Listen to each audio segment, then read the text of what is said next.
que iba a llegar un poquito más tarde, pero afortunadamente llegué a tiempo. Pues estoy muy contenta de estar nuevamente en esta edición del diplomado. La verdad es que ya son varios años. Esa es la primera vez que me toca dar esta clase y muy contenta porque creo que han sido muchos años de aprendizajes, de experiencias, de ir cambiando un poco las dinámicas y las sesiones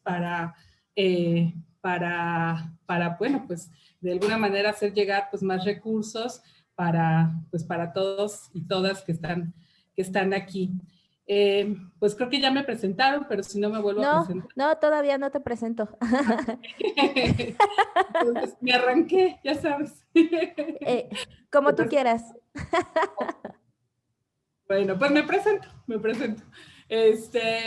Mi nombre es Carolina Carreño, pues soy psicóloga de formación, tengo ya de formación y de formación.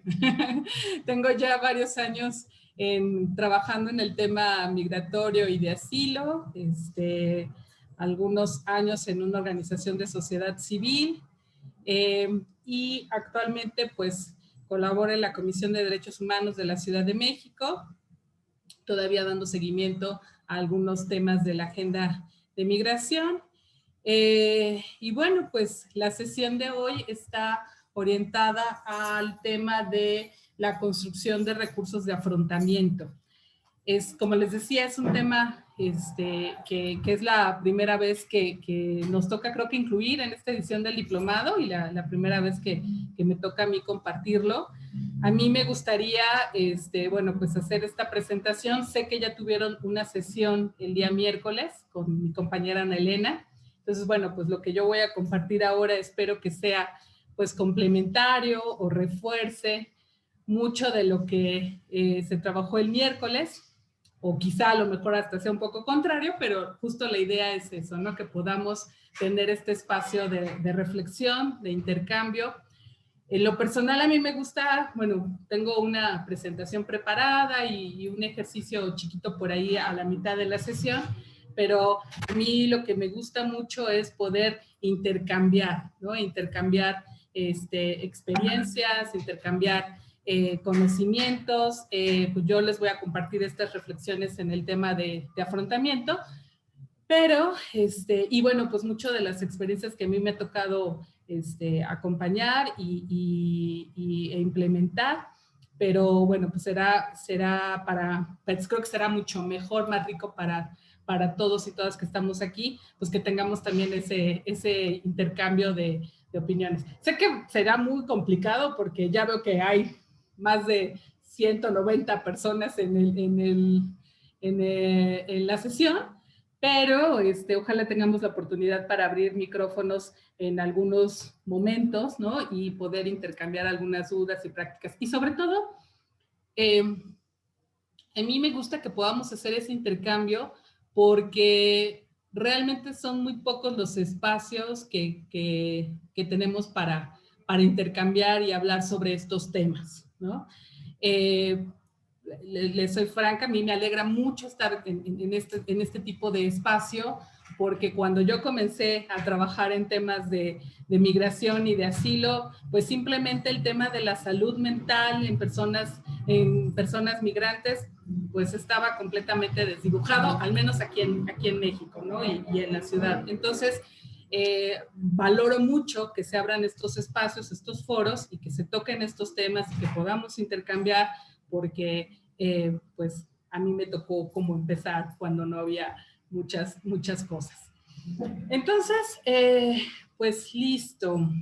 Y si me permites agregar a tu presentación, Caro, bueno, quisiera compartirles que Carolina Carreño, Jocelyn Barja, Patricia Zamudio, Ana Elena Barrios son parte del equipo de profesionales que ha acompañado este proyecto desde que inició, desde que, desde que era apenas una idea y lo hemos ido construyendo de manera conjunta y pues con todo el corazón e intentando estar a la altura de lo que la realidad implica, y es por eso que pues cada vez lo hacemos distinto y pues también nos tenemos que adaptar a la parte tecnológica.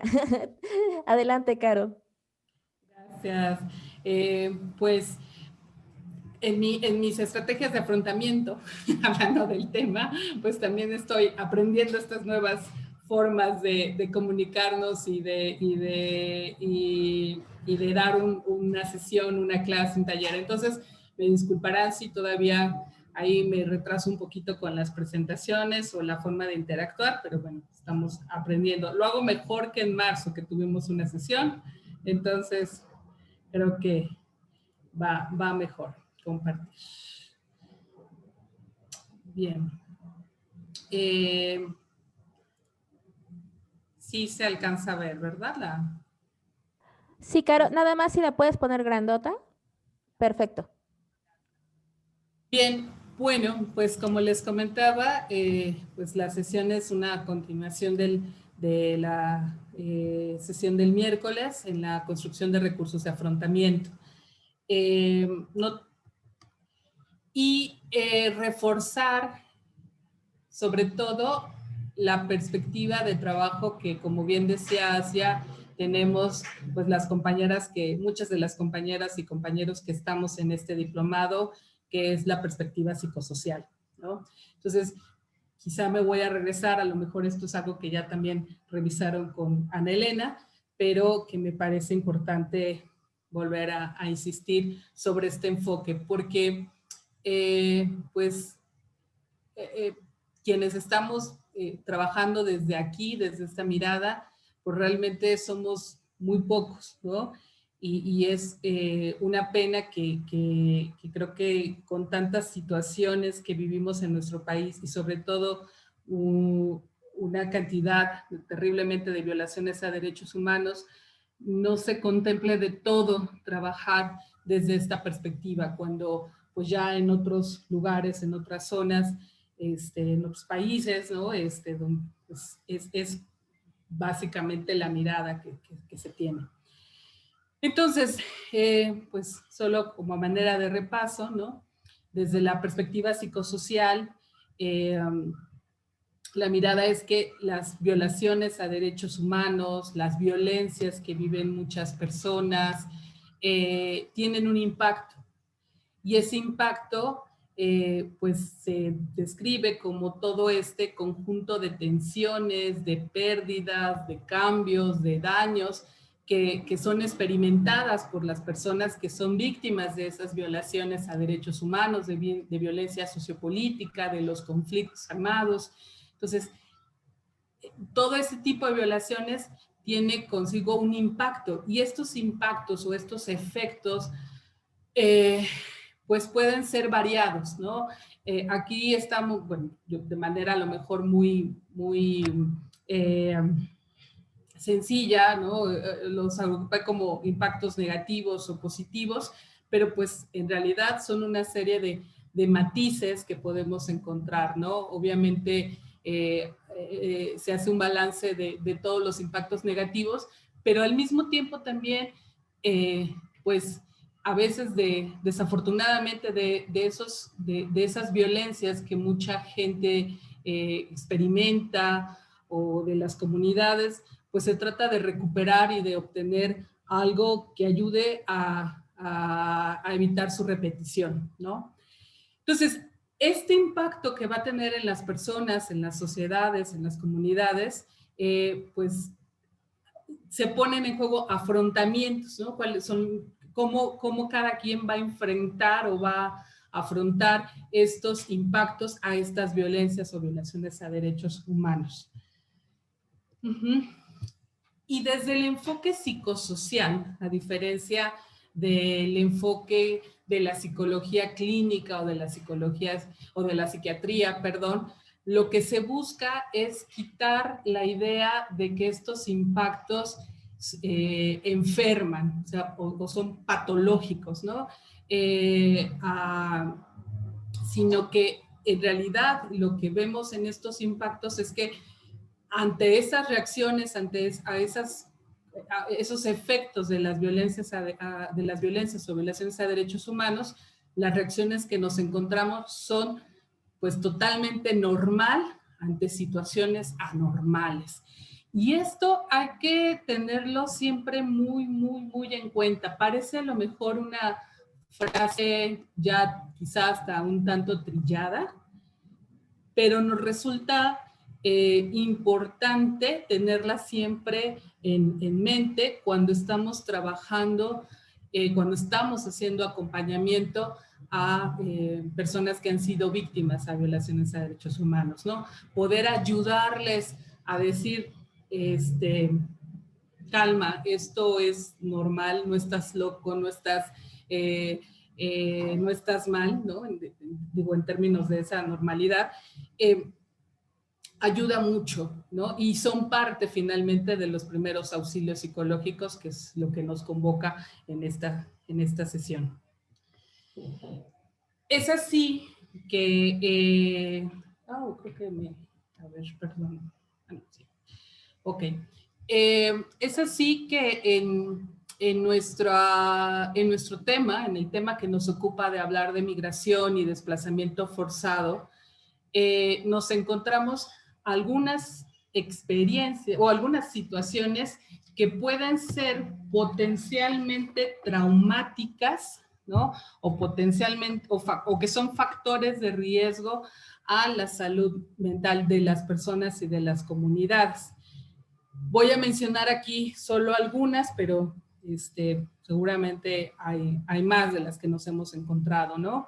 Por ejemplo, las violaciones a derechos que hay antes de un proceso migratorio o después o durante el desplazamiento, la violencia sexual y de género que viven muchas personas, la privación de la libertad, ya sea en país de origen o cuando llegan a un país de tránsito destino, la detención arbitraria, la tortura, ¿no? Y también la discriminación. Estos son solo algunos ejemplos de situaciones o de factores que ponen en riesgo a la salud mental de las personas, ¿no? A mí me gustaría, a ver, voy a ver si podemos identificar algunas situaciones de riesgo antes, durante o después de un desplazamiento forzado, ¿no? Si alguien me podría ayudar con algunos ejemplos, ¿no? Veo en el chat si alguien puede colocar.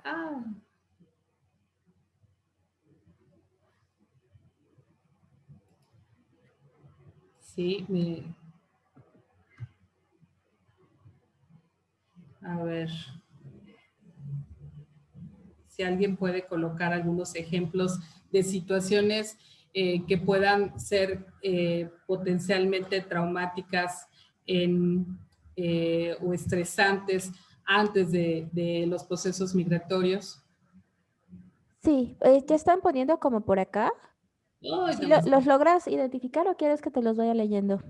los puedes leer, por favor, porque no logro verlos. Ok, dice por aquí, la pandemia, algunas consecuencias que pueden ser antes es el cambio de lugar, sociedad nueva, amenazas de muerte por parte de pandillas o crimen organizado, muerte de alguna persona de nuestra familia, secuestro, extorsión, violencia generalizada, violencia comunitaria, cuando hay desplazamiento forzado interno, un desastre natural, cambios políticos y socioeconómicos de los países, milicia, persecución. Reclutamiento forzado, ¿no? Debe ser. Miedos, guerrillas. Miedos, guerrillas, ok. Eso podría ser, pueden ser ejemplos, ¿no? De factores de riesgo. No me voy a meter a explicar mucho qué son factores de riesgo y de protección, porque creo que hay una sesión también sobre ese tema. ¿Sí, Aslia? Sí. Sí, Ale la da en unas semanas. Sí. Ok. Entonces, y podemos identificar algunos factores también que puedan poner en riesgo la salud de las personas durante el camino, durante el viaje. Algunos que puedan identificar.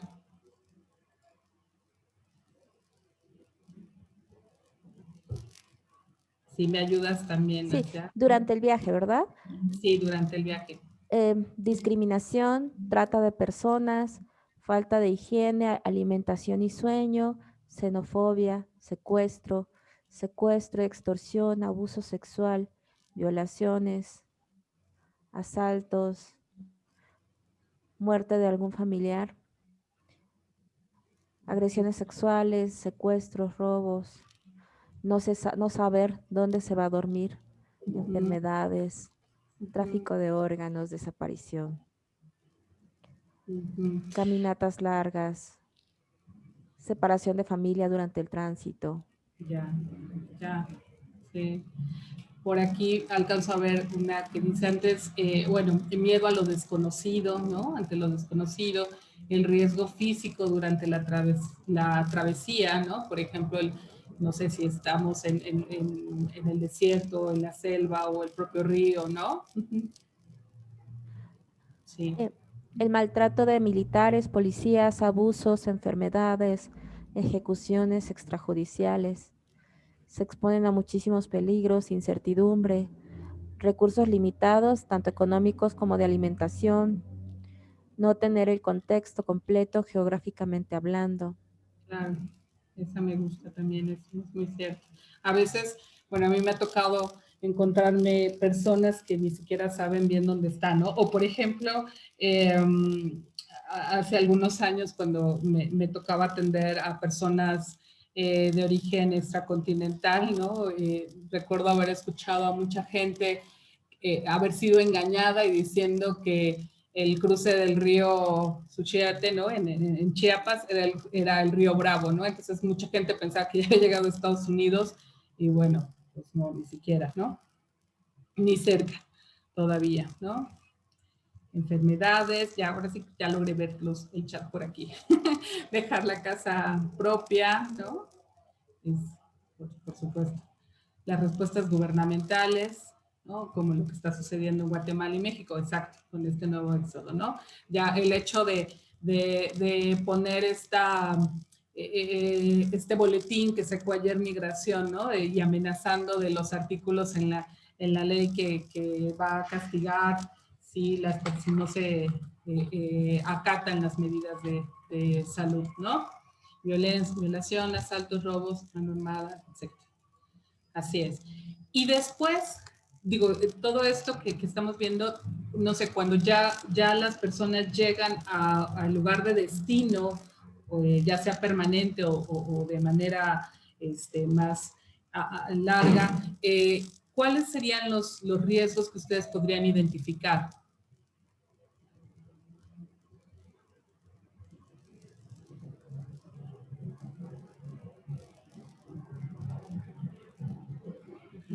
Idioma, Idioma, discriminación, xenofobia, caídas del tren, aceptación e inculturación, encontrar trabajo, hospedaje, riesgos de salud. Antes, persecución de los gobiernos, situaciones políticas en el país de origen, por situaciones políticas en el país de origen, trata de personas, extorsiones, después separación de las familias si son deportadas, falta de empleo por estar en el nuevo país, cultura, idioma, desconocimiento de las leyes, trámites de regularización extenuantes y a muy largo plazo, falta de empleo, discriminación, no tener redes de apoyo, la reintegración local, racismos, ser detenidos por las autoridades, no contar con espacios seguros, aporofobia, no ser ni de aquí ni de allá, no sé, de aquí. exposición a las drogas, detenciones, estrés por la situación en país de origen, falta de acceso a derechos, desaparición de personas. Pues el propio choque cultural, ¿no? Incluso aunque hablemos español, por ejemplo, en el caso de las personas que vienen de otros países de América Central o del Sur, pues no es el mismo español, ¿no? Entonces, pues este choque cultural también sería otro de los riesgos. Entonces, si se fijan bien, eh, pues podemos como para solo pedagogía, identificar pues los riesgos que hay antes, durante y después de movimientos migratorios. Sin embargo, pues en realidad todos estos son cambios que se están presentando pues quizá constantemente y a veces de forma inesperada. Y justo porque son esos cambios constantes, inesperados, que están fuera como de nuestro control, ¿no? de nuestro manejo, de lo que estábamos acostumbrados a relacionarnos, ¿no? Es que se pueden generar situaciones de respuestas ante el estrés, ¿no? Y esas, voy a pasar,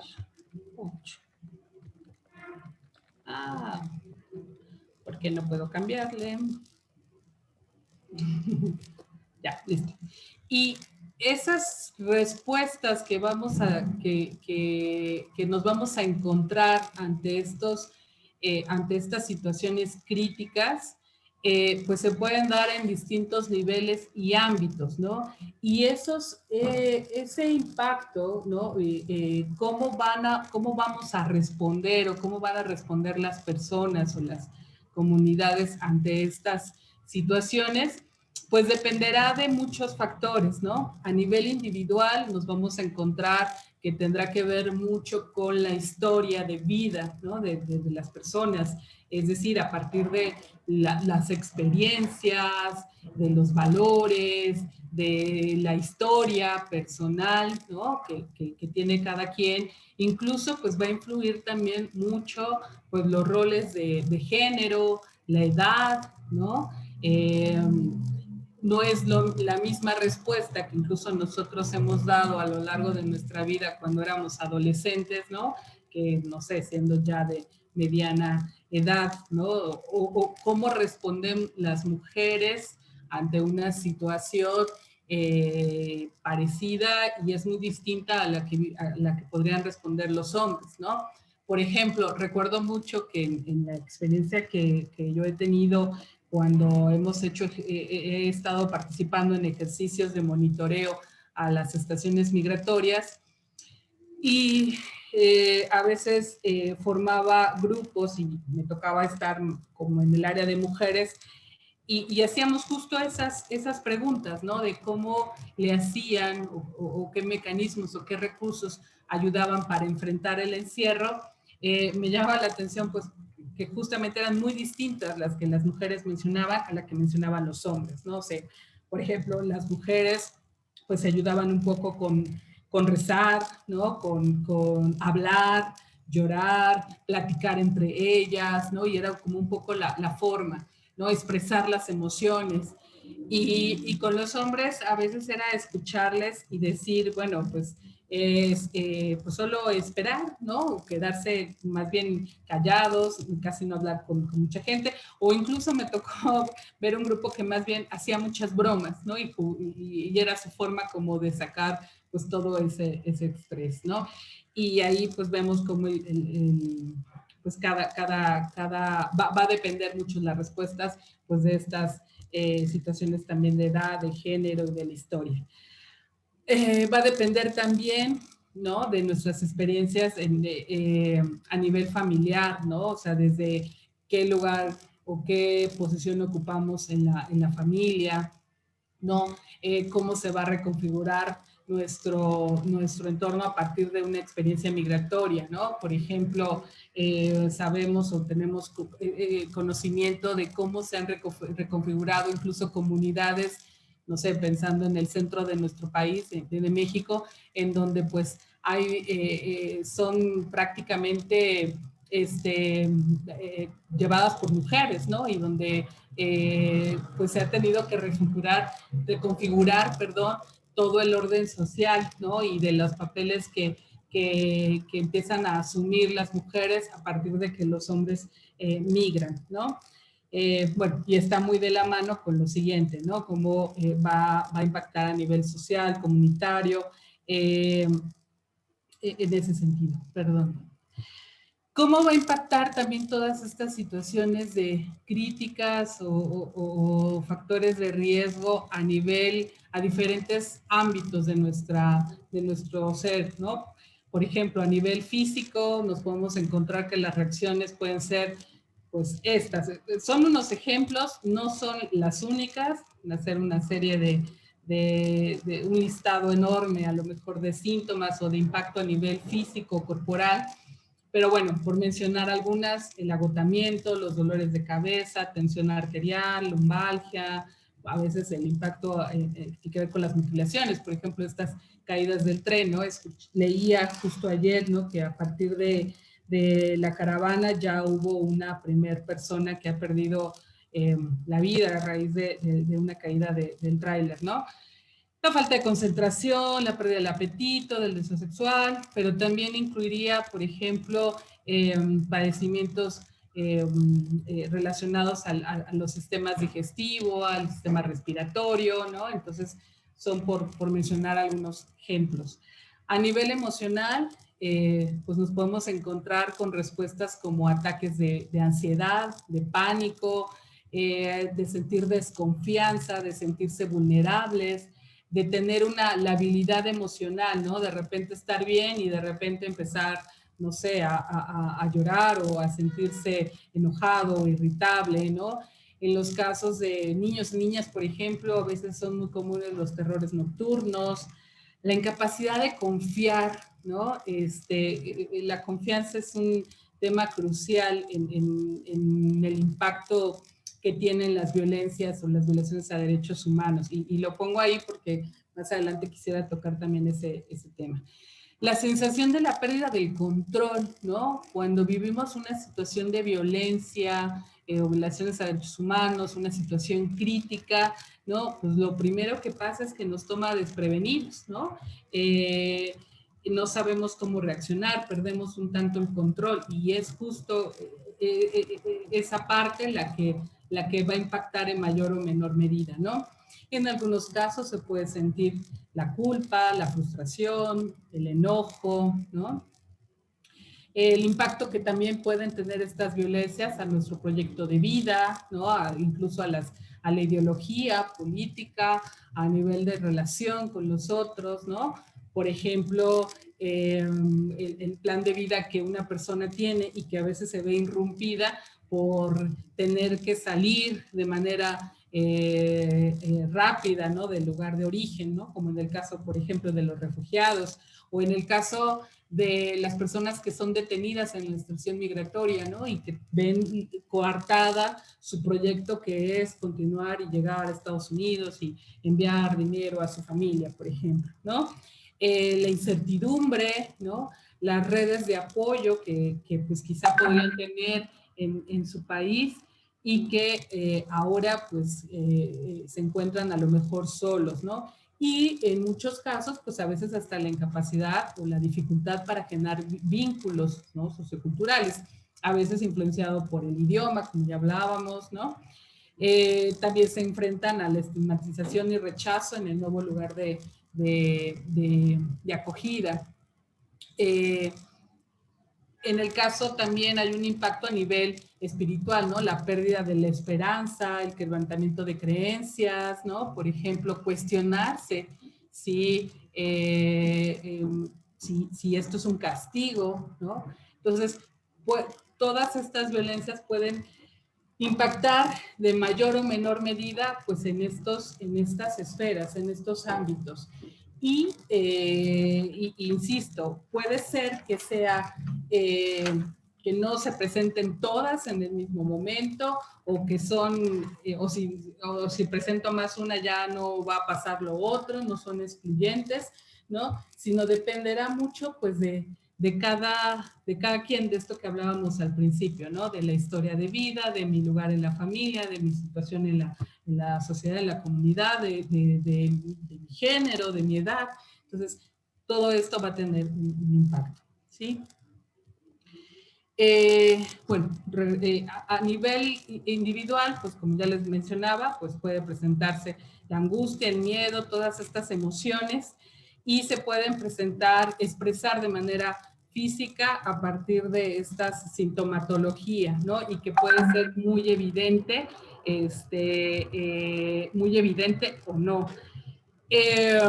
A veces habrá que tener más cuidado de aquellas personas que están más calladas, por ejemplo, ¿no? Porque ahí quizá es algo que se le esté dificultando expresar todo lo que está pensando o sintiendo, ¿no? Estos son unos ejemplos que podrían estar pasando a nivel individual. También es importante señalar, yo recuerdo mucho el caso, lo tengo muy, muy presente, de un chico guatemalteco que recién llegó a México y era un chico que llamaba mucho la atención porque llegó y empezó pues a trabajar, a salir adelante, aparentemente todo estaba muy bien, encontró con los pocos recursos que consiguió a su llegada, empezó a comprar, recuerdo mucho, discos piratas y los vendía y empezaba a moverse y bueno, logró como ir sobresaliendo hasta que fue gerente de unas tiendas de estas de conveniencia, ¿no? Refugiado, con bastantes ánimos y aparentemente con muchos recursos personales para salir. Y fue muy curioso porque un año o año y medio después de estar pues bien, se deprime, ¿no? Y entonces, pues mucho de la reflexión que compartíamos era que bueno, pues a la llegada, pues le tocó como salir y resolver las cosas y poder, pues resolver la situación que estaba viviendo, ¿no? Pero que una vez que ya estuvo pues más tranquilo, que las cosas se calmaron, fue cuando se dio la oportunidad de sentir, ¿no? Y de sentir esa tristeza y de sentir esos duelos y de sentir, pues las pérdidas, ¿no? Y es ahí cuando empezamos pues realmente a trabajar y a acompañarle, ¿no? Pero menciono este ejemplo como para también traer a colación que no esperemos que las cosas a veces sean completamente lineales, ¿no? O que recién nos vamos a encontrar una persona que ha vivido una situación crítica y vamos a encontrar todas estas reacciones que les menciono en ese momento que acaba de pasar algo, ¿no? Puede ser que venga mucho después. A nivel familiar, pues también las situaciones cambian, ¿no? Por ejemplo, a partir de los movimientos, de estos movimientos migratorios. Aquí menciono algunos, ¿no?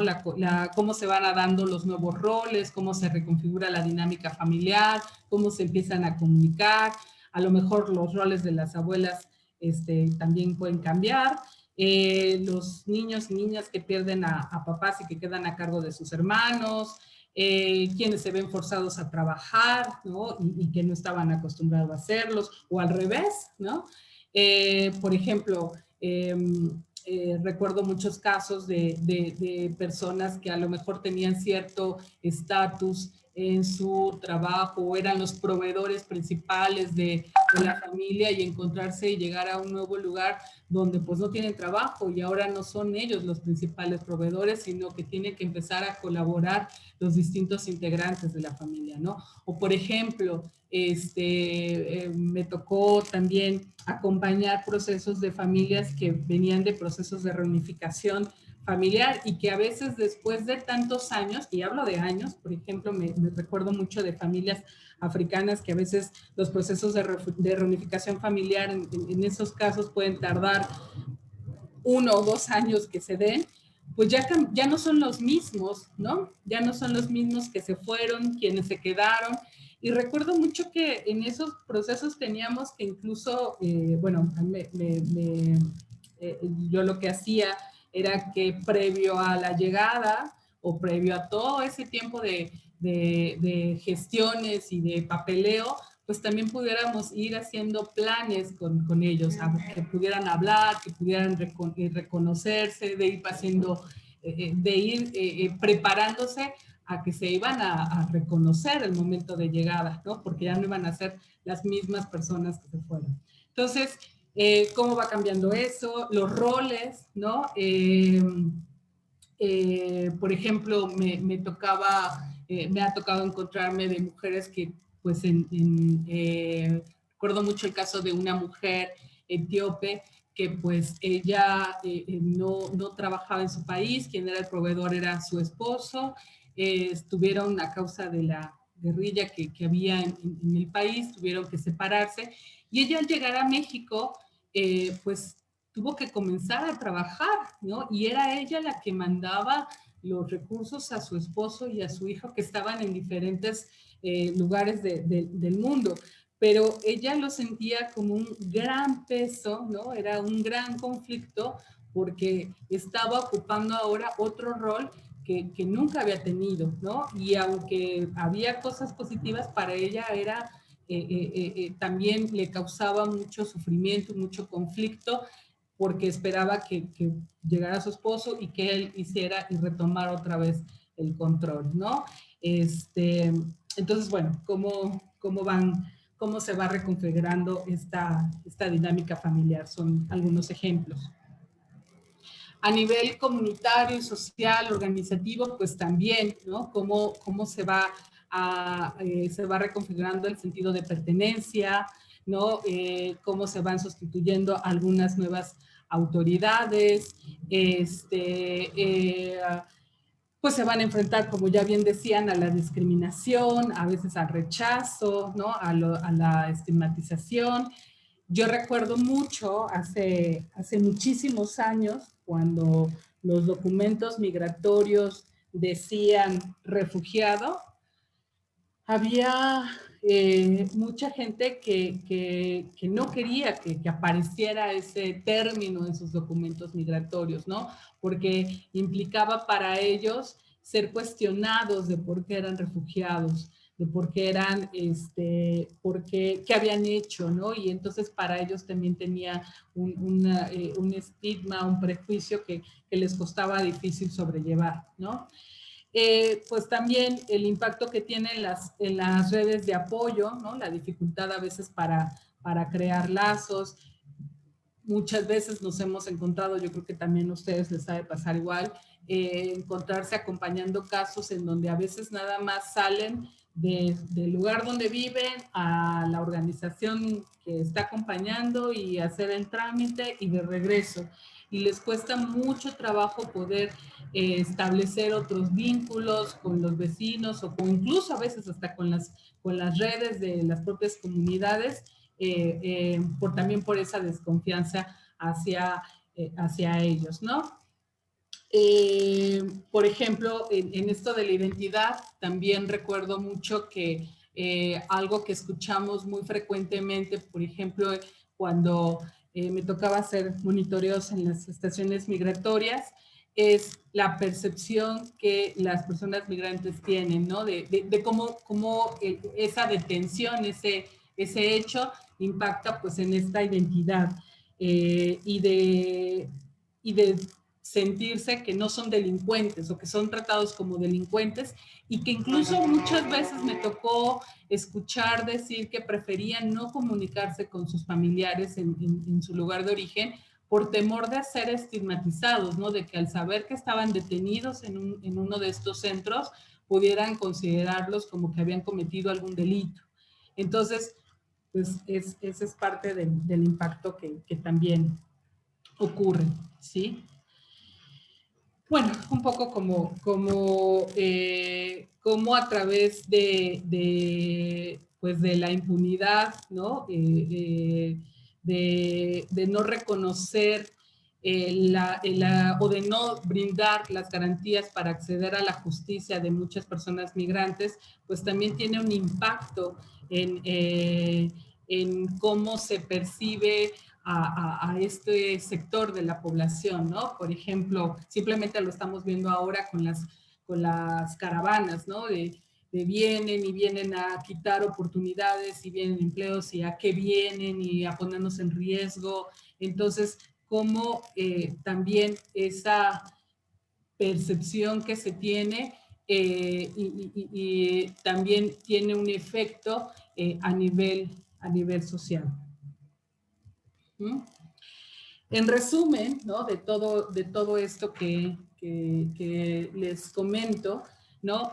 Pues recordar que pues al final las personas en contextos de movilidad humana se van a encontrar con situaciones que constantemente van a estar colocando en una situación de estrés o de riesgos a la salud mental por estas situaciones de incertidumbre, ¿no? que pueden estar viviendo, como el no saber hacia dónde seguir, el hecho de la detención misma migratoria, las dificultades para acceder a derechos como a la alimentación, el empleo, la vivienda, el no tener la seguridad, porque sabemos que el hecho de ser migrante aquí pues también los coloca en una situación de riesgo ante extorsiones, violencia, trata, etcétera. Además de estar como en una constante transformación a la identidad, ¿no? Que a veces es difícil poder lograr como estos procesos de integración o de inclusión a la sociedad acogida, ¿no? La estigmatización que muchas veces las personas viven. Recientemente leía la noticia de unas personas, eso fue la semana pasada o el fin de semana, no recuerdo bien, de que fueron detenidos 2 haitianos, ¿no? Al salir de un cajero automático por parte de elementos de seguridad ciudadana, de policías, vaya, y asumiendo que al ser afrodescendientes y de cómo iban a salir de un cajero automático, pues completamente, y que estaban en una situación irregular, pues los detienen, ¿no? Y bueno, pues ahí toda la estigmatización, la discriminación, el abuso de poder que también viven las personas. Es así que pues también se van a estar enfrentando las personas en contextos de movilidad a diferentes pues duelos migratorios, ¿no? Por la tierra, por el lugar que dejaron, por la cultura, por la lengua, por la familia, por los amigos, pues incluso por todo lo que han tenido que vivir y poner en riesgo la vida misma, la salud, la integridad, ¿no? Si perdieron a lo mejor o vieron afectada su salud por el duelo por el contacto del grupo étnico, por el estatus social, ¿no? Por ejemplo, hace muchos años recuerdo que en un ejercicio con una adolescente y hablábamos de qué era lo que más extrañaba de su país. Recuerdo mucho, todavía tengo presente el dibujo de una cancha de básquetbol, ¿no?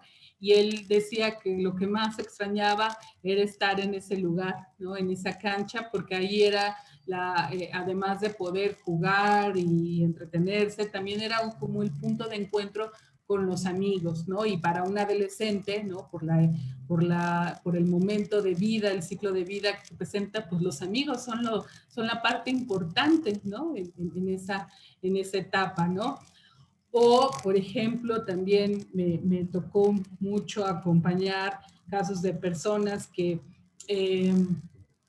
a lo mejor tenían una situación socioeconómica desahogada, ¿no? Desahogada en su país de origen, y llegar aquí y tener que desempeñar empleos, subempleos, ¿no? O con menos recursos económicos o que no estaban preparados para hacer, por ejemplo, tareas de servicio, de doméstico, cuando a lo mejor en su país o en su lugar de origen tenían otras condiciones, pues también representa algo impactante para ellos, ¿no? Bueno, pues voy a hacer aquí un paréntesis también y bueno, recordar por qué estamos trabajando estas técnicas o bueno, hablando de este tema de afrontamiento y recordar que los primeros auxilios psicológicos es una estrategia para ayudar a que las personas que acaban de vivir una situación crítica puedan aliviar un poco el sufrimiento emocional, ¿no? y sobre todo que puedan volver a recuperarse y confiar en sus propios recursos personales. Los primeros auxilios psicológicos son las primeras acciones de intervención, que pueden ser dadas por cualquier persona que está capacitada para darlos, ¿no? Los primeros auxilios psicológicos son como los primeros auxilios en general, ¿no? Yo he tomado primeros auxilios y algo de lo que siempre te explican es, si no estás listos para darlos, mejor no los hagas porque puedes afectar más a una persona, y la verdad es que sí, yo he tomado algunos cursos de primeros auxilios y no me siento con las capacidades y habilidades para poder dar RCP o no sé, otras técnicas, ¿no? Entonces, lo mismo también aquí. La idea es, si bien pueden ser implementados por cualquier persona, sí es importante estar capacitados para brindar los primeros auxilios. Están diseñados los PAPs para 3 objetivos principalmente, ¿no? Reducir el nivel de estrés que puede causar un evento crítico, un evento posiblemente traumático, aquí se me olvidó poner esa palabrita, y fomentar de alguna manera las habilidades para adaptarse a corto, mediano o largo plazo, ¿no? Y sobre todo potenciar las estrategias de afrontamiento que tenemos cada quien. Entonces, de ahí, de que estemos hablando del afrontamiento, ¿no? ¿Qué entonces debemos hacer con los primeros auxilios psicológicos? Pues de alguna manera ayudar a que las personas puedan sentirse o recuperar esa seguridad física y emocional. Por ejemplo, si estamos en una situación de un desastre, después de un desastre natural, bueno, pues ayudar y dar información del riesgo que está. Entonces, no voy a poder brindar los primeros auxilios si estoy en una zona de riesgo donde a lo mejor está a punto de caerse un edificio, ¿no? Entonces, o si la persona está, no sé, requiere de atención médica cuando llega a una de las casas de migrantes o albergues, y no voy a ponerme a hablar de otra cosa, sino si estoy viendo que viene con un problema de salud y lo primero que tengo es que más bien sea atendido médicamente, ¿no? Entonces, los primeros auxilios psicológicos buscan promover la seguridad física y emocional, ¿no? Que la persona pueda ayudar a recuperar, pues, de alguna manera cierta calma, de conectar, ¿no? De establecer o de restablecer la red de apoyo con la que cuenta, o si no la tiene, bueno, pues identificar qué opciones hay. En el caso de cuando estamos trabajando primeros auxilios psicológicos con algunos grupos o comunidades, pues lograr que también puedan identificar esos recursos para poder ser más eficaz. Por ejemplo, no sé, en algún desastre natural y un grupo de personas van a empezar o están implementando algún tipo de ayuda, bueno, pues también es importante que pues, entre ellos puedan poder tener las habilidades para comunicarse, para poder hacer una intervención eficaz, ¿no? Se debe de promover pues las estrategias de afrontamiento pues que sean más o menos positivas, ¿no? Y pues sobre todo buscar ayuda cuando la persona considere que la necesita, ¿no? Esos son los primeros auxilios en este marco de lo que son los primeros auxilios psicológicos. De ahí la importancia pues de hablar de las estrategias de afrontamiento. No sé, ahí por ejemplo las casas de migrantes, los albergues, las organizaciones, pues a veces son ese primer contacto que tienen las personas después, en el caso de personas en contextos de movilidad, pues es a veces el primer acercamiento, ¿no? Entonces, pues juegan un papel pues sumamente importante. Por ejemplo, en términos de poder ofrecer ayuda o seguridad o restablecer esta seguridad básica, tanto emocional como física, recuerdo mucho una vez que me tocó atender a una mujer no me acuerdo ahora si etíope, creo que sí, y llegó a la organización donde colaboraba y llegó llorando con sus maletas, llorando, y estuvo así una hora, ¿no? Una hora. Y pues en esa hora fue pues solo estar ahí, ¿no? Estar ahí, acompañando el llanto, ayudando a que pudiera recuperarse. Pues llegó con maletas, entonces pues fue buscar un lugar donde pudiera quedarse, estar segura, y nos tomó como dos días después poder en realidad tener una conversación con ella y poder entender qué es lo que le pasaba, ¿no? Entonces, bueno, pues de eso se trata un poco los primeros auxilios psicológicos. En ese sentido, para dar los primeros auxilios psicológicos, pues es porque nos estamos enfrentando, o las personas se están enfrentando a eventos potencialmente estresantes o traumáticos. Y digo potencialmente, ¿sí? Porque lo que para mí puede ser estresante no necesariamente es para mi hermana o mi pareja o para otra persona, ¿no? Tanto estresantes como traumáticos, sino va a depender, insisto mucho, de nuestra historia de vida, de nuestros recursos. Entonces, sí tenemos que también ahí despatologizar un poco las situaciones. O sea, al principio de esta presentación les mencionaba que hay situaciones que son factores de riesgo a la salud mental, ¿no? Hablábamos del desplazamiento, las violencias, la trata, la violencia de género. Por supuesto, son experiencias dolorosas, violentas, graves, y por supuesto van a tener un impacto a nivel de lo que ya hablábamos al principio, ¿no? Individual, familiar, en nuestro físico, a nivel emocional, espiritual, en todos estos niveles y ámbitos, pero no necesariamente van a ser traumáticas. Y ahí sí es importante, porque si no, también perdemos de vista de los recursos que las personas tenemos para enfrentar pues la vida misma, ¿no?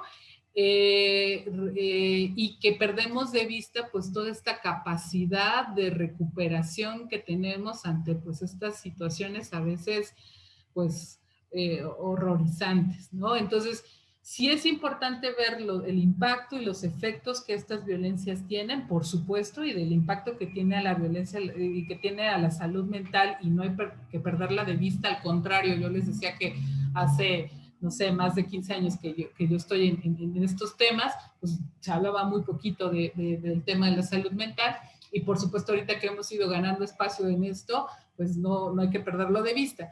Pero tampoco se trata de pensar que porque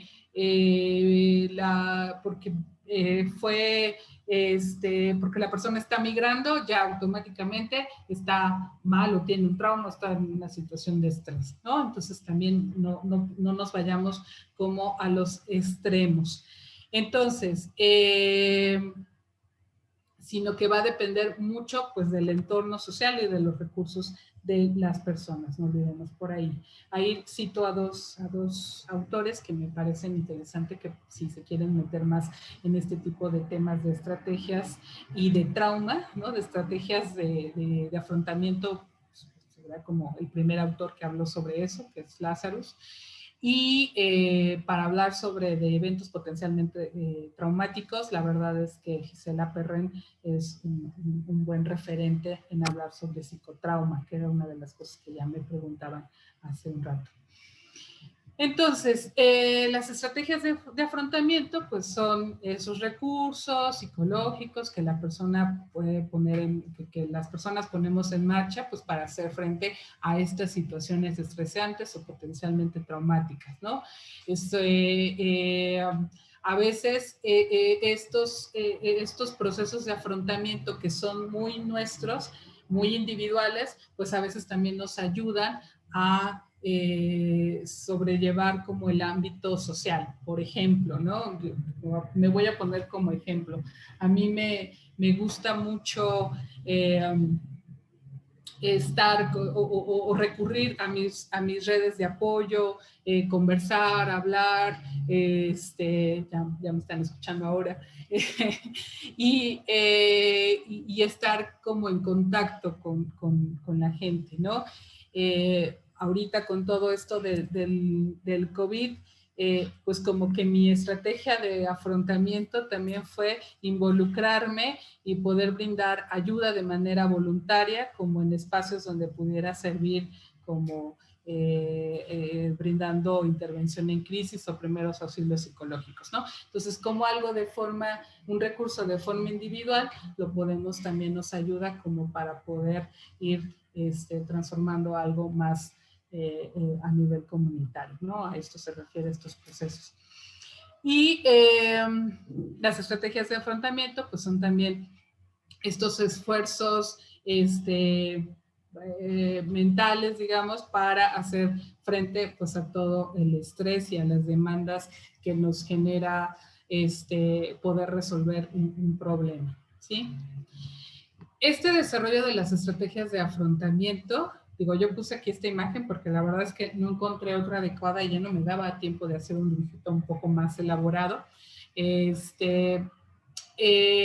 Pero se refiere a que, o lo que intento transmitir es que este desarrollo de estrategias pues van a ir formándose pues durante todo el ciclo de nuestra vida a nivel individual, pero que no solo va a ser aislado, o sea, no va a ser solo yo solita en cada etapa de mi vida voy a ir desarrollando esas estrategias, sino se van a ir retroalimentando pues de nuestra relación y de cómo vamos a ir conviviendo con otros espacios, por ejemplo, la misma familia, la misma comunidad, la escuela, el trabajo, los clubs, el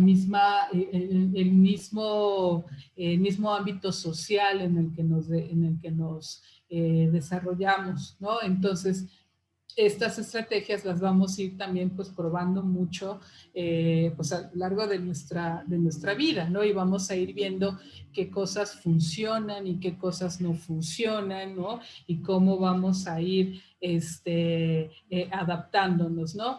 Yo les cuento a lo mejor ahora pues que yo he tenido que ya pues salir del confinamiento e ir cada vez más a mi lugar de trabajo, ¿no?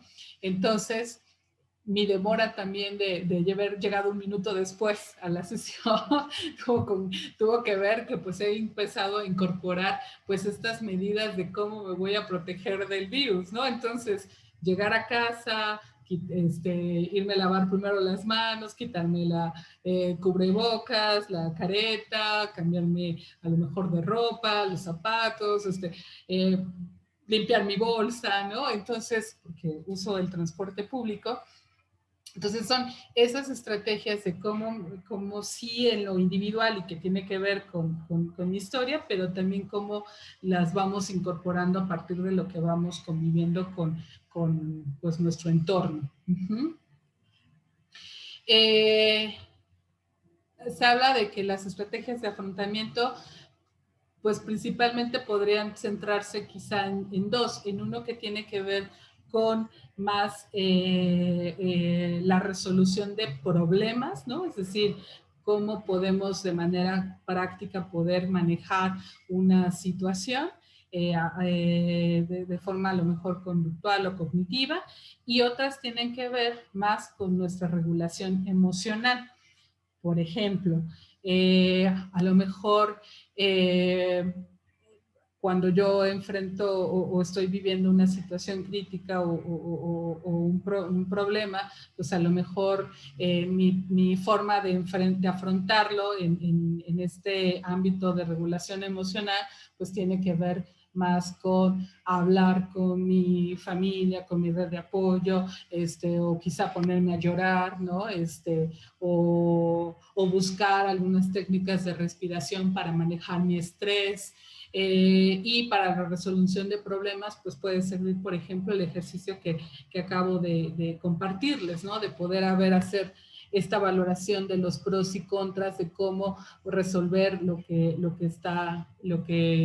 me está pasando. Y hay una serie, digo, yo estoy mencionando estos ejemplos y a lo mejor estoy más como pensando en las estrategias que yo hago en lo personal, porque al final hay un sinfín de estrategias que podríamos mencionar ahora a partir pues de toda esta historia de vida que tenemos, ¿no? Y que entonces nos va a dar pauta para los estilos de afrontamiento, ¿no? O sea, a lo mejor para mí me sirve muy bien irme a echar un cafecito con mis amigas y platicar, aunque ahorita no se puede tanto, ¿no? Y de platicar de cómo estoy viviendo un problema, y que se ve limitado ahorita con el COVID de poder hacerlo, pero a lo mejor alguien prefiere hacer yoga, ¿no? Y a esos son los estilos de afrontamiento, va a depender pues de cada quien. Al final no es tanto que haya buenos o malos estilos de afrontamiento, solo son pues distintos y de lo que nos ha ido funcionando en la vida. Uh-huh. Por ejemplo, bueno, hablábamos de estos de resolución de problemas, de la regulación emocional, pero no olvidar que el apoyo social también es una estrategia de afrontamiento, el contar con esta red de apoyo, ¿no? Y según por ahí algunas investigaciones han identificado que resulta ser una de las estrategias más eficaces para resolver los problemas, ¿no? Que ayuda justo hasta ser un propio amortiguador para el propio estrés, ¿no? O sea, el hecho de poder salir y ir a platicar con un grupo de personas, pues te ayuda a lo mejor a regresar y ver el problema desde diferentes maneras, ¿no? Se habla que este apoyo social o esta red de apoyo se utiliza más por mujeres que por hombres, ¿no? Que tiene repercusiones en la salud, o sea, es mucho, ayuda más a disminuir los problemas de salud que otras estrategias, ¿no? Aquí también se han encontrado en investigaciones que lo importante no es tener muchos amigos o conocidos o aparentemente ser como muy sociables, sino lo importante es de esa calidad de la relación, ¿no? O sea, es mejor tener un solo amigo, pero que realmente puedas sentir con la confianza y que realmente te pueda acompañar en un proceso difícil, a que tengas muchísima gente conocida, pero que realmente no cuentes con él, ¿no? Que viene de la mano con lo que está después, ¿no? Que no solo es tener una red disponible, sino de que verdaderamente sea efectiva. Los afrontamientos, pues de alguna manera, las estrategias de afrontamiento pues son los que nos van a ayudar pues a resolver las situaciones críticas de estrés, las situaciones que son potencialmente traumáticas y que de alguna u otra forma pues son las que nos van a permitir pues preservar nuestra integridad, nuestra seguridad, nuestra propia vida, ¿no? O la de nuestros seres queridos. De ahí por eso es la importancia de hablar sobre estas estrategias, ¿no? En general, lo que puede ser a lo mejor positivo también, eso es importante no perder de vista. En un momento, a lo mejor no resulta tan positivo en otros contextos o dependiendo del tipo de problema o de situación por la que estemos viviendo. No sé, quizá se me ocurre, ¿no? A veces en un problema que hubiera en una comunidad, no sé, la discusión de alguna situación que esté viviendo, quizá el mantener callado, mantener ahí un poco los silencios, no puede ser una estrategia de afrontamiento que no necesariamente sea buena en otros momentos en donde lo importante sí es hablar de lo que piensas y de lo que dices. Se me ocurre ese ejemplo, ¿no? Que justo son de los ejemplos que están más abajo, ¿no? Algunas veces puede ayudar el hecho de que puedas mantener a lo mejor más reservadas tus emociones, pero en otros momentos, pues al contrario, lo que no se dice con la palabra, pues se dice a veces con el cuerpo, ¿no? Entonces, pues de ahí toda la somatización. Pues también el mantener un estado de alerta, ¿no? Ayuda para protegerse y para esta desconfianza a lo mejor sana, ¿no? Que podríamos tener todos y todas para protegernos, pero cuando estás en un constante estado de alerta, pues definitivamente pues siempre estás sometido a una situación de estrés y de desgaste físico y emocional que pues no ayuda ni a tu salud física ni a tu salud mental. Uh-huh. De ahí, las estrategias de afrontamiento, pudiéramos a lo mejor hablar de eficaces y no eficaces, pues van a depender de diferentes contextos, repito, ¿no? Por ejemplo, a veces cuando estamos después de una semana larga de trabajo, pues quizá ayuda mucho venir y salir a hablar con los amigos o tomarte una copita de vino o escuchar música, pero eso no necesariamente puede ser siempre la única o pues sí, la única forma de resolver los problemas, ¿no? Y entonces, de una copita de vino, puede ser que a lo mejor ya cada fin de semana se empiece a incorporar, no sé, el consumo de alcohol o de otras drogas, en donde pues ya eso no resulta eficaz, sino al contrario, se está generando otro problema. Y en ese sentido, por eso es que las estrategias de enfrentamiento, lo pongo aquí, pues van muy de la mano con el autocuidado, ¿no? Que no me voy a meter en ese tema porque justo son las sesiones de la próxima semana y que ampliamente mis compañeras Patti y Jos van a hablar, pero que no pierdan de vista esto, ¿no? O sea, finalmente el autocuidado también tendrá mucho que ver con estas estrategias que cada uno que tenemos. Uh-huh. Entonces, en resumen, ¿qué podríamos hablar de los afrontamientos o cuando tanto personales como cuando trabajamos con las personas en contextos de movilidad? Es que ayudar a que las personas puedan darse cuenta de los recursos que sí tienen, ¿no? De lo que no se ha logrado destruir con todas estas experiencias de dolor o de violencia que han vivido, ¿no? Entonces, de eso se trata nuestra intervención, de ir identificando la persona que sí tiene, ¿no? Que sí tiene, que se mantiene. Ahí es importante cuando trabajamos, por ejemplo, en grupos, identificar, no sé, en una comunidad, pues poder escuchar todas las voces, ¿no? Y de ahí ir generando e ir construyendo, pues, los recursos que tiene ese grupo en particular. Repito otra vez, los afrontamientos se presentan en niveles y ámbitos distintos. Los mismos niveles me refiero a que a nivel individual, a nivel familiar, pero van a ser diferenciados de cada quien. Esfuerzos de afrontamiento a nivel personal dirigidos a sostenerse emocionalmente y a rescatar su dignidad personal y colectiva. Aquí, recordar que estos esfuerzos de afrontamiento, pues lo que buscan justo es preservar la integridad, la seguridad, la vida y sobre todo, pues recuperar la dignidad, ¿no? Que es un concepto muy importante en el trabajo del enfoque psicosocial. Resignificar también las experiencias, ¿no? Los afrontamientos justo ayudan a que tratar, a veces eso es algo que no va a ser de un día para otro y que va a tomar tiempo, pero poder resignificar lo que pasó. Es decir, viví una situación de violencia y perdí muchas cosas, pero a partir de eso logré que esta situación no se repita más con mi familia o con mis hijos, no sé, por poner ahí un ejemplo, ¿no? Ayuda, como les decía, a hacer mucho trabajo en grupos, ¿no? Para compartir experiencias, siempre y cuando pues vayamos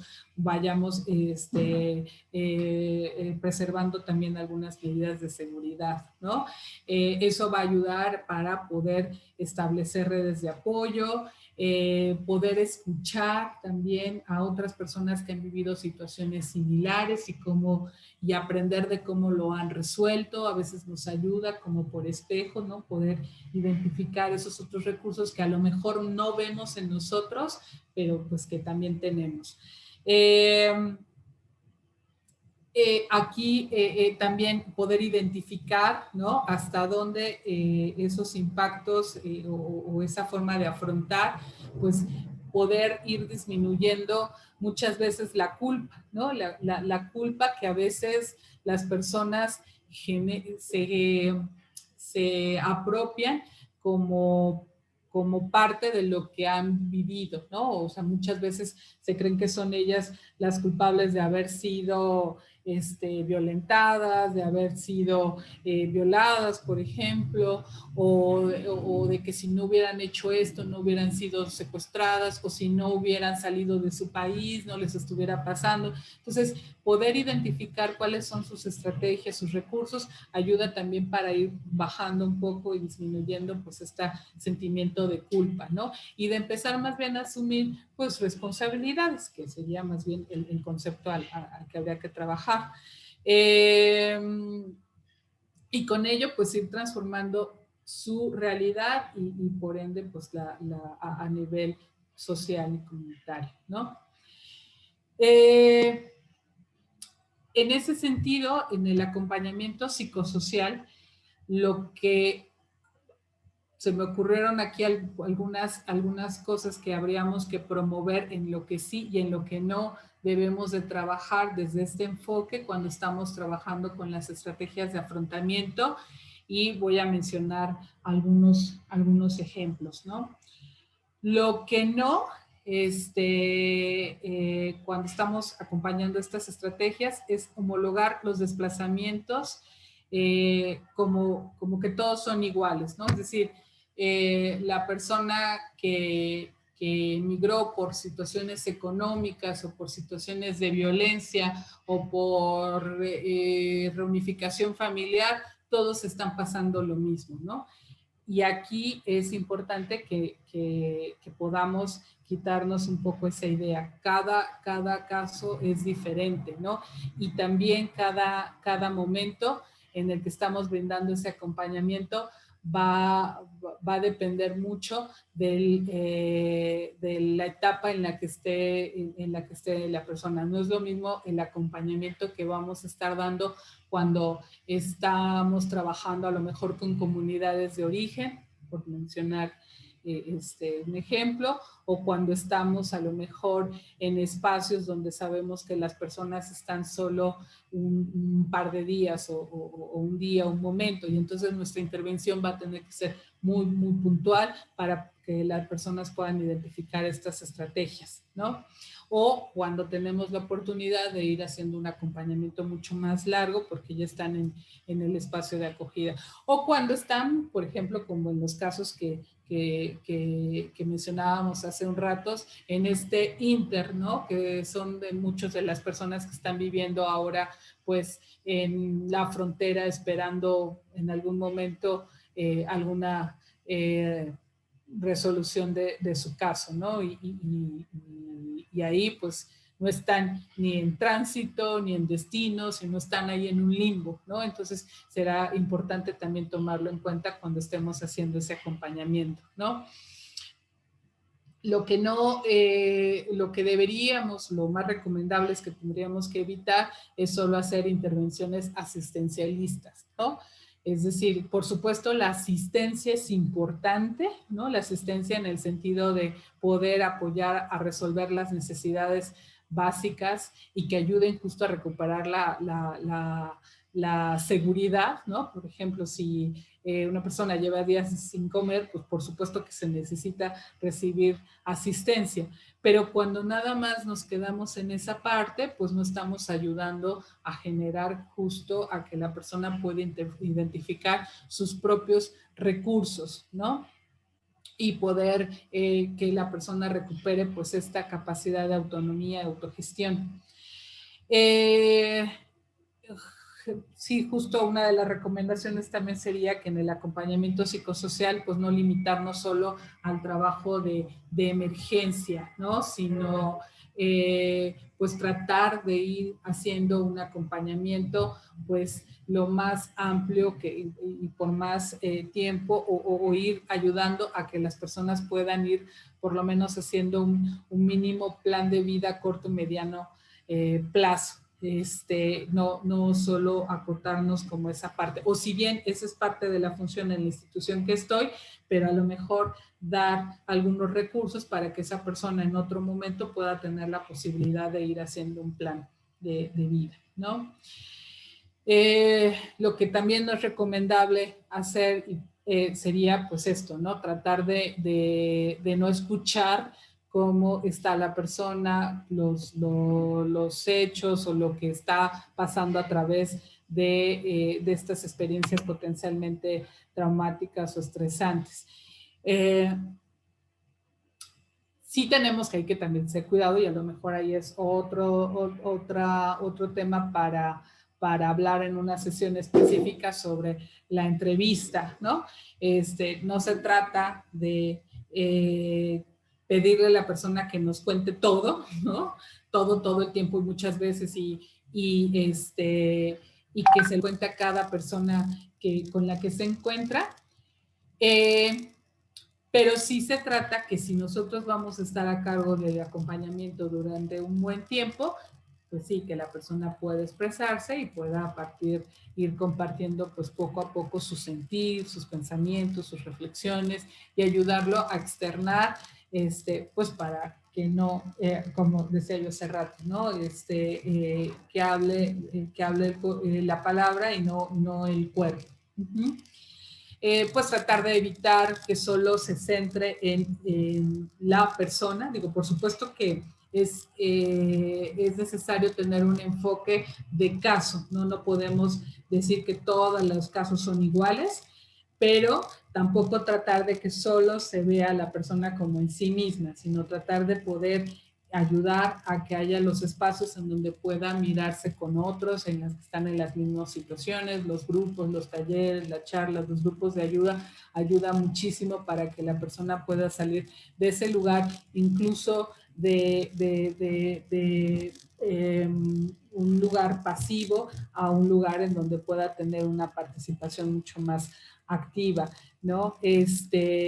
Recuerdo mucho que cuando iba a hacer visitas de monitoreo a estaciones migratorias y me tocaba formar algunas charlas, algunos grupos, escuchar a personas decir es que ¿por qué me detienen a mí? Yo no vengo a robar, no vengo a...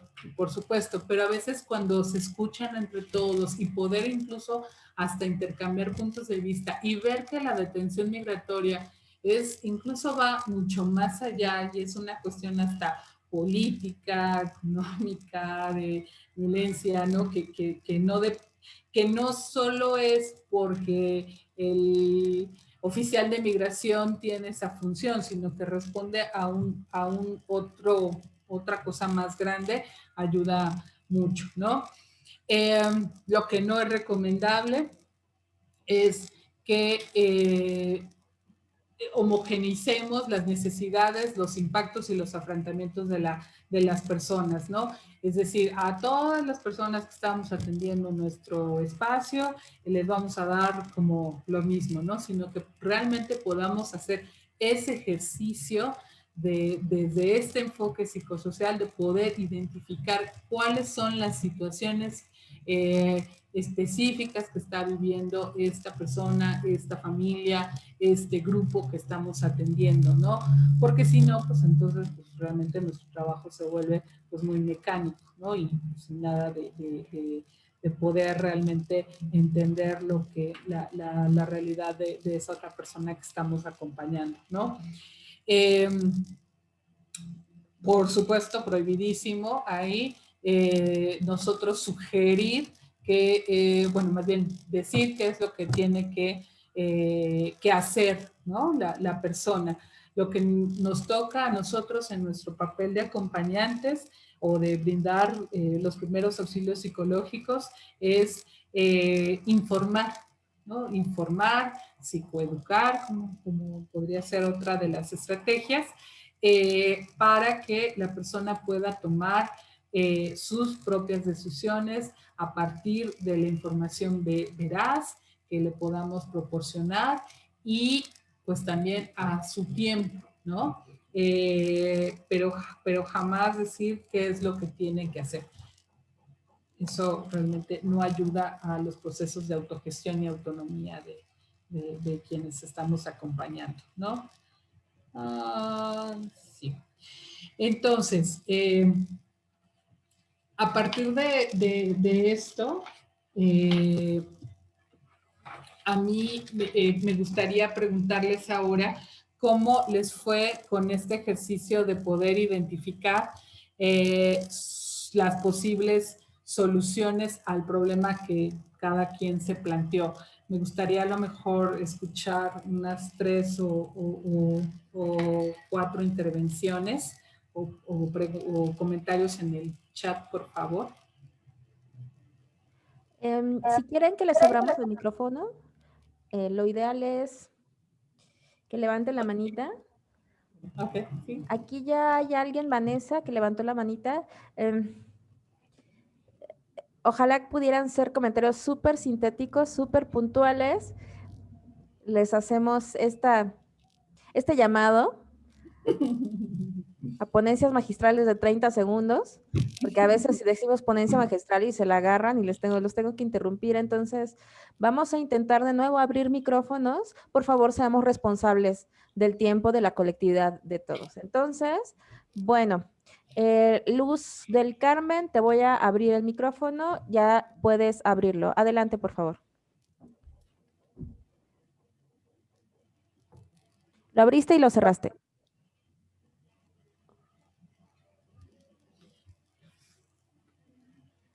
Bueno, en lo que Luz... Ahora sí ya. Perfecto, adelante. Buenas tardes. Hola, buenas tardes. Respecto a la pregunta de qué hago cuando me enfrento a una situación crítica, bueno, de lo primero es reconocer primero si el problema tiene o no solución. Y entonces empiezo a tratarlo antes de que se complique más.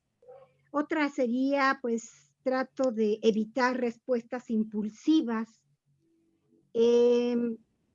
Valoro las opciones de solución. Trato de hacerlo en caso de pros y contras.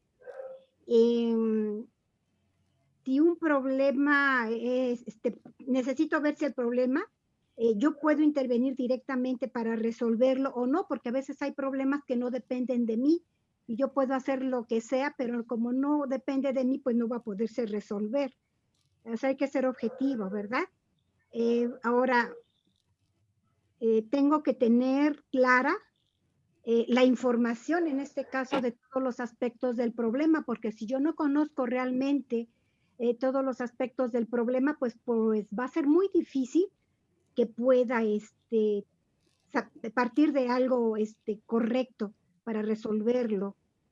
Y analizarla, por tanto, ¿no? Analizar con mucha calmita todos esos aspectos. Estamos partiendo del hecho que yo puedo actuar y que yo puedo resolverlo. En consecuencia, actuar, porque si me quedo en que estoy pensando en que voy a hacer algo, pues no voy a detonar el asunto, ¿no? Tengo que actuar. También, otra de las cosas en las que yo puedo caer es en que yo niegue que existe el problema, ¿no? Porque también es otra de las cosas que puedo hacer, que mi inconsciente o a lo mejor consciente yo me niegue, no quiero enfrentar la situación y me niegue la existencia del problema de entradita. La otra es, me puedo dejar llevar por mis emociones, entonces aquí sí tendré yo que tener mucho cuidado de no actuar en forma reactiva por enojo o depresión. Así la dejo, ¿verdad? Para que hablemos todas. Sí, gracias. Gracias. Sí, gracias. Sí, la siguiente persona que quisiera compartir un poco cómo le fue con este ejercicio, qué tan fácil o difícil fue identificar el problema y sobre todo pues las las posibles soluciones que planteó. Le voy a dar la palabra a Juan Rocha y se prepara Vanessa Argote. Adelante, Juan. Ya tienes para abrir micrófono.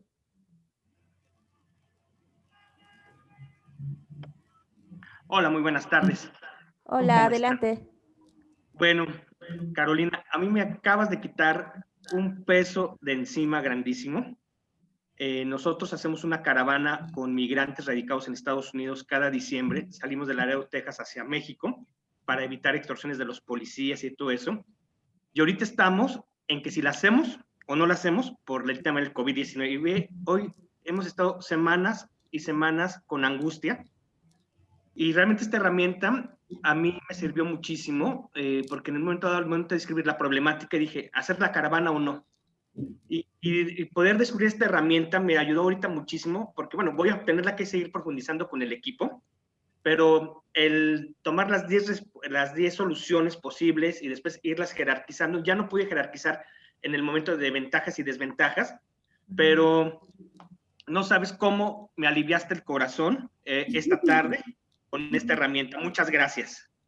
Gracias, qué bueno saber que ayudó. Gracias.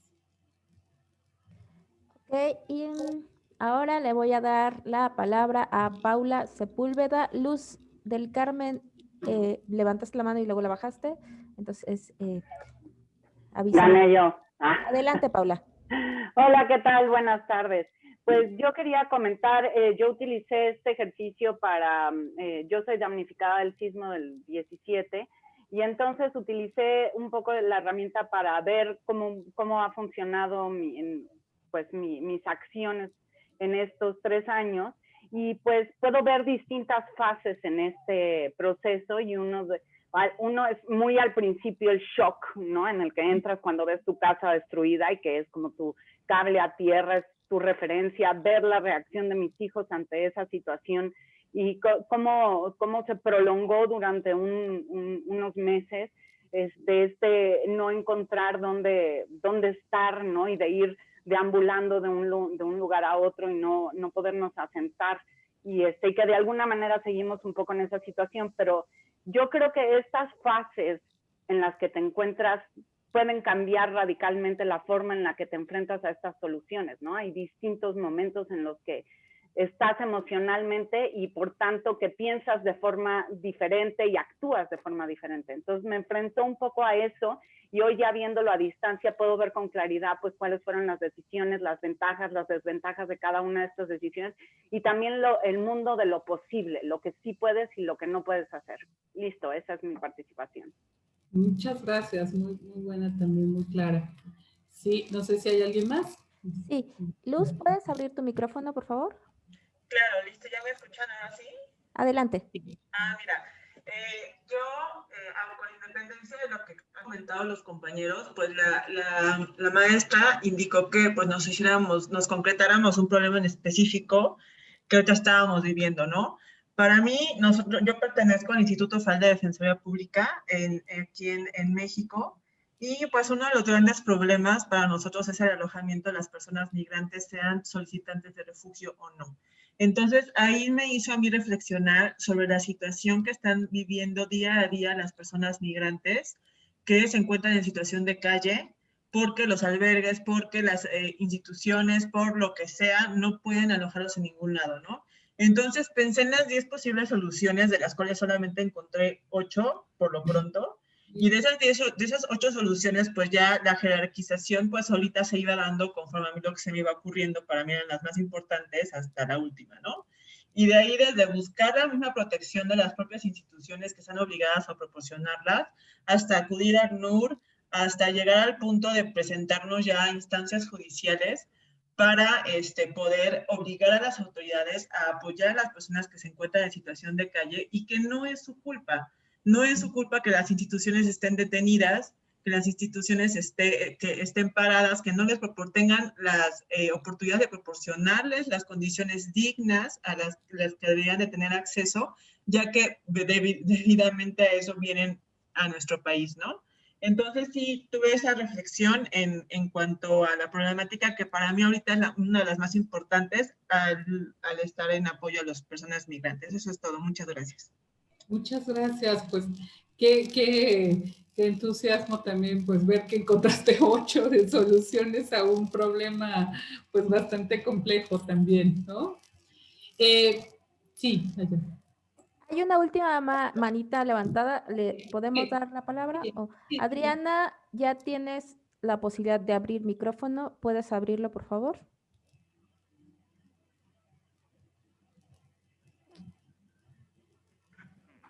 Ya, muchísimas gracias. Adelante. Sí, me resultó bastante, primero complicado como centrarme en una problemática en específico. Y luego esta cuestión de estar viendo las 10 soluciones, yo también nada más llegué a 3. Soy mamá de, bueno, ahorita trabajo en la UNAM, estoy en un centro cultural, trabajo.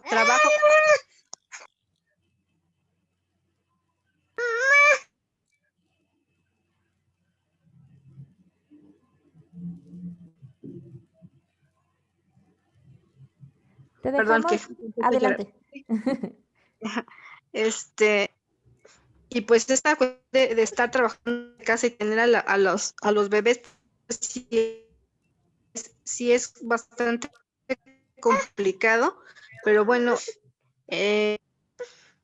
como que muy fuerte, porque en mi caso, pues la situación pues me orilló a irme a otro lado, o sea, vivir ya no aquí en la Ciudad de México, sino cerca de la ciudad de Toluca. Entonces esta cuestión también, la que está migrando en este momento soy yo, ¿no?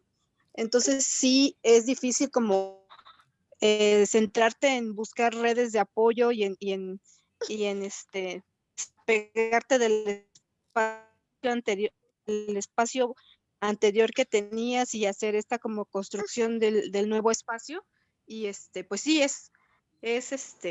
ha sido difícil, pero bueno, hay como que las ganas y como que estas herramientas pues sí te ayudan a hacer esta pues desapego y esta como construcción de este nuevo espacio. Entonces, Gracias, sí me ha funcionado. Muchas gracias. Gracias, Adriana. Pues justo la intención sé que de hacer esta presentación y de incluir esta pequeña técnica de poder identificar primero en nosotros mismos nuestras propias herramientas y recursos para enfrentar una situación crítica o problemática, pues tiene pues ese objetivo de poder darnos ese espacio que muchas veces no nos los damos porque estamos pues en el día a día y resolviendo como podamos pues nuestra cotidianidad, ¿no? Y entonces podernos dar ese espacio para poder sentarnos, y de verdad yo les admiro que hayan llegado a 8 o a las 10 soluciones, porque a veces cuesta trabajo, sobre todo cuando estamos en el problema, nos cuesta trabajo identificar o ver como alternativas, ¿no? Entonces, creo que sirve para poder hacer un alto en el camino y poder ir reconfigurando nuestras estrategias, ¿no? No sé si en ese ejercicio pudieron identificar a lo mejor algunas soluciones que eran más en términos personales, o sea, como por ejemplo de hacer algo o de expresar algo, o algunas otras tenían que ver con solicitar ayuda, o sea, poder identificar cuáles son las que utilizaron más o menos. Pero también este ejercicio lo propuse así, porque en la medida que nosotros también podamos experimentar o ayudar o poder identificar cómo hacemos nosotros mismos para poder identificar nuestros recursos, pues también es una herramienta o es podernos poner un poco en ese lugar de las personas con las que trabajamos, ¿no? Si a nosotros nos costó más o menos trabajo hacer este ejercicio, que estamos aquí aprendiendo, a veces con las personas con las que trabajamos, pues no han tenido como también esa posibilidad de hacer esa reflexión. Entonces creo que esto puede ayudar cuando estamos haciendo acompañamiento a nivel individual o a nivel grupal con quienes trabajamos. Entonces, de ahí un poquito la idea de ponerles. Les voy a mandar, en realidad, si se fijaron, es una hoja muy sencilla, pero se las comparto por si les sirve de algo para el trabajo o para el ámbito personal. Y bueno, pues esto último que les hablaba desde la perspectiva psicosocial y que no debemos de perder de vista cuando ayudamos a las personas a identificar esos recursos, ¿no? Por eso es que está un poco de la mano, espero no haber sido quizá que se pudiera ver un poco aislada la presentación con este ejercicio, sino lo que buscaba es que no perdamos de vista este enfoque, pero también ir identificando estas estrategias. Y finalmente, les comparto un poco esta estrategia que también me encontré por ahí, igual ahí puse la cita por si quieren revisar esa guía, es una guía que se llama Habilidades Psicosociales Básicas y es una guía para personal de primera línea de respuesta y justo en el contexto de COVID que hizo la agencia el IASC. Ahí me gustó mucho como para cerrar esta sesión de cuando estamos a lo mejor acompañando a las personas en contextos de movilidad y dando los primeros auxilios psicológicos, porque es un método muy sencillito, ¿no? De parar, pensar y actuar. Parar es justo ayudarle a la persona a hacer esta pausa, esto que hicimos ahorita, ¿no? Como de sentarnos 10 minutos, digo, obviamente lo ideal sería que tuviéramos un poco más de tiempo y poder identificar cuál es la problemática o la situación que es la que más nos está preocupando o quitando el sueño, como decimos, ¿no? Y elegir de toda esa gama, pues lo más urgente para la persona. Ojo, no puede ser que para mí yo vea otras necesidades, pero para la persona es distinto, ¿no? Lo siguiente sería ayudarle a pensar, ¿no? Cómo podría manejar ese problema, que es esto que hicimos en el listado de identificar las 10 posibles soluciones, ¿no? Aquí, bueno, pues son unas preguntas que pueden ayudar como a que la persona pueda animarse a reflexionar. Es como qué ha hecho en el pasado para superar problemas como este, qué ha intentado hacer, si alguien puede ayudarle o si conoce a otras personas que tienen problemas similares y cómo se las han arreglado. Y por último sería actuar, ¿no? Ayudar aquí a que la persona pueda tomar la mejor decisión a partir, por siempre, no la vamos a tomar nosotros por la persona, sino es ella a partir de toda esta reflexión y de la valoración que haga de esta jerarquización que hicimos, por ejemplo, en el ejercicio, pueda ayudarle a tomar la decisión. Y bueno, pues también, como pues todo a veces, es un poco de ensayo y error, ¿no? Si a lo mejor en ese momento no funciona esa primera solución que identificamos, bueno, pues está otra, ¿no? Entonces, creo que este esquemita podría ayudarles también a nivel individual, como cuando nos estamos enfrentando a una situación de trabajo, como por ejemplo estos ejemplos que pusieron muy bien, o de la caravana, que me encantó que pudieran identificar algunas posibles soluciones, pero también a nivel de poder ser una herramienta de trabajo muy sencilla, pero creo que profunda, ¿no?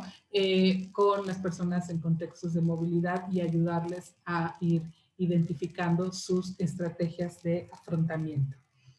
Y pues creo que justo a tiempo, pues estaríamos terminando. No sé si quisieran hacer como algunas últimas preguntas o comentarios y tenemos todavía unos minutos, o ya no. No, ya me dicen que no. Porque además esta clase es larga, ya ves que a veces las clases terminan a las 6 y a veces terminan a las 7, y si nos extendemos vamos perdiendo a la audiencia. Entonces, pero pues casualidad que aquí está Patricia Zamudio, quien junto con Jocelyn Barja va a impartir las 2 clases de la siguiente semana, y pues les vamos a compartir las preguntas que quedaron pendientes, pues porque todo está totalmente relacionado, así que no se preocupen, si no pudimos responder hoy, pues serán respondidas la próxima semana. No sé si tengas algún comentario final, Caro. Pues muchas gracias. Espero que lo compartido aquí un poco de las experiencias y de las reflexiones y de estos pequeños ejercicios pues les ayude mucho en lo personal y sobre todo pues en el trabajo con las personas en contextos de movilidad. Pues me despido por hoy, pero nos volveremos a encontrar creo que en las primeras semanas de noviembre, ¿no? En otra sesión, y que también pues podamos, si hay algunas cosas que quedaron por aquí sueltas, nos podamos encontrar. De todas maneras, comparto con Asya la presentación y este esquemita, esta hojita, para que se las haga llegar, y también dejo mi correo por si quisieran ponerse en contacto conmigo, con mucho gusto. Y pues saludos. Muchísimas gracias, Caro. Y bueno, nada más para cerrar, me da muchísimo gusto la clase de preguntas que se realizaron hoy, porque va justo a resolver las grandes interrogantes del diplomado, ¿no? De hasta dónde hacer intervenciones sin daño, qué significan los primeros auxilios psicológicos, cómo no meter la pata, qué sí hacer, qué no hacer, ¿no? Entonces, por favor, no se pierdan las próximas sesiones. Yo sé que siempre la pueden ver grabada, pero en vivo podemos resolver preguntas, comentarios, y pues un poco como caer en cuenta de por qué un diplomado en primeros auxilios psicológicos de 4 meses, si hay quienes dan talleres de primeros auxilios psicológicos en 2 horas o de 4 horas. Es mucho más complejo, muchísimo más complejo de lo que significa, y es una gran responsabilidad. Muchísimas gracias a todos ustedes que están aquí, pues entendiendo que es una gran responsabilidad. Entonces, bueno, les vamos a compartir los enlaces de la sesión pasada de Ana Elena Barrios para recibir retroalimentación, y también la de esta clase. Justo el ejercicio de la semana pasada le compartimos y ya se había ido todo el mundo. Entonces, por favor, llenen las 2 encuestas de evaluación sobre qué les gustaría. Ha habido varias preguntas sobre intervenciones con niñez o intervenciones en comunidad trans. Va a haber 2 sesiones específicas sobre eso. Entonces, pues no se preocupen, sí lo vamos a abordar. Y finalmente, pues me gustaría agradecerles a nuestras intérpretes de hoy, a Lorena Rincón y a Marta Macías, que de manera profesional hicieron la interpretación de la clase de hoy. Muchísimas gracias. Por acá vamos a compartir el enlace para que puedan revisar sus semblanzas. Por aquí todavía tenemos a nuestra querida Liliana Sousa. Sé que por aquí estás, Patti, también. No sé si Ricardo está. Si quieran decirnos adiós. Gracias, chao. Gracias, Caro, por la clase.